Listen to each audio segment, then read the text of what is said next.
Matthieu 16, commençons au verset 13.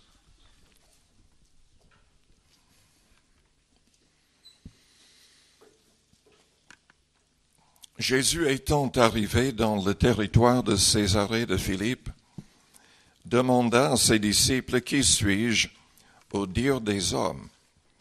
Moi, le Fils de l'homme. » Ils répondirent, « Les uns disent que tu es Jean-Baptiste, les autres Élie, les autres Jérémie ou l'un des prophètes. Et vous, leur dit-il, qui dites-vous que je suis? » Simon-Pierre répondit, « Tu es le Christ, le Fils du Dieu vivant. » Jésus, reprenant la parole, lui dit, « Tu es heureux, Simon, fils de Jonas, car ce ne sont pas la chair et le sang qui t'ont révélé cela, mais c'est mon Père qui est dans les cieux. Et moi, je te dis que tu es Pierre et que sur ce roc je bâtirai mon église et que les portes du séjour des morts ne prévaudront point contre elle. Je te donnerai les clés du royaume des cieux. Ce que tu lieras sur la terre sera lié dans les cieux et ce que tu délieras sur la terre sera délié dans les cieux. » Alors il recommanda aux disciples de ne dire à personne qu'il était le Christ. Père Céleste, nous te louons, nous te bénissons ce matin. Que ta parole pénètre nos cœurs, que cette vérité soit au fond de nos cœurs. Seigneur, manifeste-toi à toute personne inconvertie dans cette salle, à toute personne qui a besoin de délivrance, de guérison. Seigneur, agis et sois glorifié au milieu de nous. Au bon nom du Seigneur Jésus, Père, nous te le demandons. Amen. Vous pouvez vous asseoir.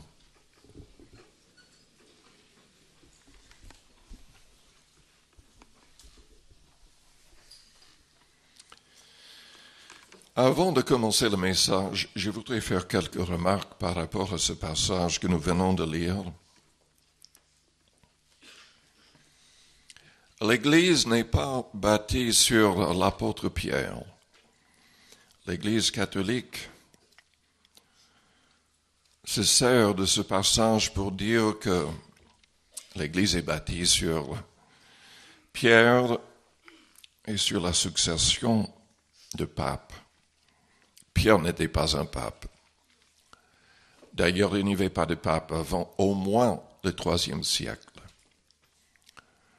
L'idée de l'existence d'un pape est anti-biblique et contre l'enseignement clair du Christ dans Matthieu 23. Car il enseigne que nous sommes tous des frères, que nous n'avons pas le droit de nous élever au-dessus des autres, que nous n'avons pas le droit d'utiliser le titre de rabbin, de père ou de directeur. Nous sommes tous des frères. L'idée d'un pape est complètement contre l'enseignement du Christ. Ici, dans notre traduction, c'est clair qu'il y a une différence, mais dans la Bible de Jérusalem, que les catholiques utilisent, il n'y a pas de différence faite. Mais le Nouveau Testament a été écrit en grec.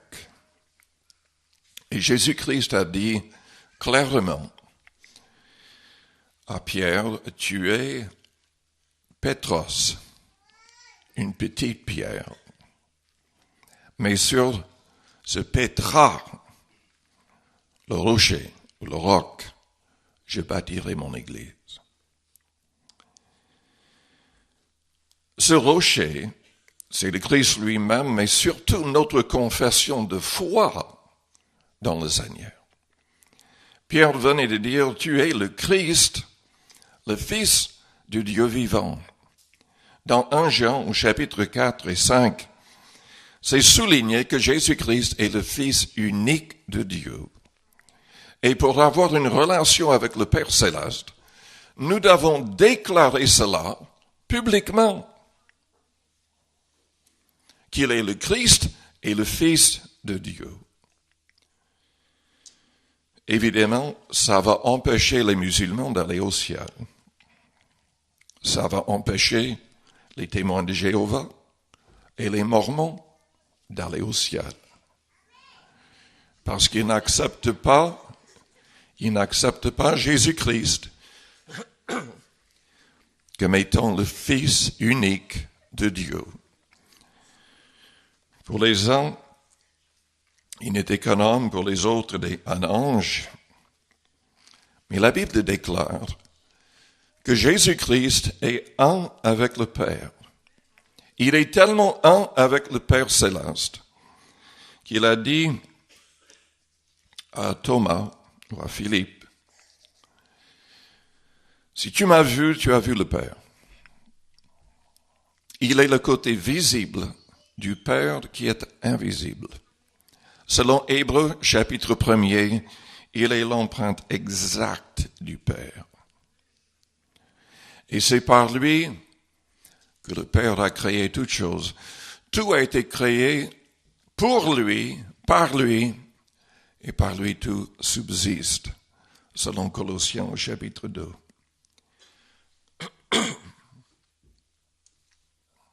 Cela dit,